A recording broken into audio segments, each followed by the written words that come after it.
মৃত্যুর পরের জীবন কেমন হয় তা নিয়ে মানুষের আগ্রহের কমতি নেই। বিজ্ঞানীরা মৃত্যুর সময় মানুষের অভিজ্ঞতা কেমন হয় তা নিয়েও নানা গবেষণা করেছেন। এবার মৃত্যুর পরে কেমন কি অনুভূতি হয় তা জানিয়েছেন এক নারী।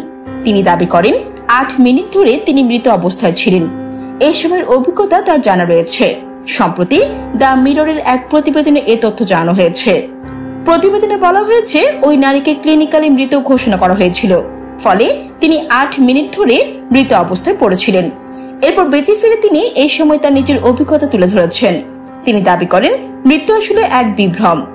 ব্রিয়ানা লাফার্টি নামে ওই নারী বিরল এবং প্রাণঘাতী নিউরোলজিক্যাল রোগ মায়োক্লোনাস ডিস্টোনিয়ায় আক্রান্ত ছিলেন। এজন্য একসময় তার শরীর সম্পূর্ণভাবে কাজ করা বন্ধ করে দেয়, ফলে চিকিৎসকরা তাকে মৃত ঘোষণা করেন। কিন্তু এই মৃত্যুর সময়ের মধ্যে ঘটে এক অদ্ভুত ও গভীর অভিজ্ঞতা, যা বদলে দেয় তার জীবন দর্শন। ডেইলি স্টারকে দেওয়া সাক্ষাৎকারে ব্রিয়ানা বলেন, আমি হঠাৎ দেখি আমার শরীর থেকে আলাদা হয়ে গেছি। নিজেকে মানবদেহ চিনতেই পারিনি, কিন্তু আমি বেঁচে ছিলাম, সম্পূর্ণ সচেতন ও প্রাণবন্ত অনুভব করছিলাম, যেন আমি তখন প্রকৃত অর্থে আমি ছিলাম। তিনি বলেন, ব্যথা ছিল না, বরং ছিল এক গভীর শান্তি ও স্পষ্টতা। বুঝতে পারলাম মানব জীবন কত ক্ষণস্থায়ী আর ভঙ্গুর।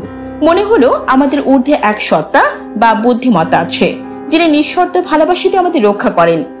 ব্রিয়ানা আরো জানান, সময় জন্য সেখানে ছিল না, সবকিছু একসঙ্গে ঘটছিল, তবুও ছিল নিখুঁত শৃঙ্খলা। আমি সৃষ্টির শুরু অনুভব করলাম এবং বুঝলাম আমাদের এই মহাবিশ্ব আসলে সংখ্যার সমাহার। তিনি বলেন, সেখানে এমন কিছু প্রাণীর সঙ্গে দেখা হয়েছিল যাদের মানব বলে মনে হয়নি, কিন্তু খুবই পরিচিত লাগছিল। ব্রিয়ানা বলেন, এই অভিজ্ঞতা আমার সব ভয় দূর করে দিয়েছে।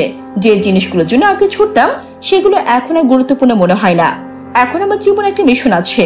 তিনি বলেন, মৃত্যুর পর চেতনা রয়ে যায়, শুধু রূপান্তর ঘটে।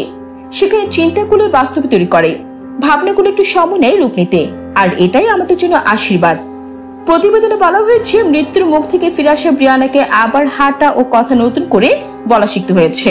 তার পিটুইটারি গ্রন্থিতে গুরুতর ক্ষতি হয়েছে, যার জন্য তাকে পরীক্ষামূলক মস্তিষ্ক অস্ত্রোপচারের মধ্য দিয়ে যেতে হয়েছে। তিনি বলেন, আমার পিটুইটারি গ্রন্থির ক্ষতি হয়েছে, যার জন্য আমি পরীক্ষামূলক মস্তিষ্কের অস্ত্রোপচার করেছি, যা এখন পর্যন্ত সফল। আমি আরেকটি মৃত্যু ঘনিষ্ঠ অভিজ্ঞতার ভয় করি, কারণ পুনরুদ্ধার কঠিন।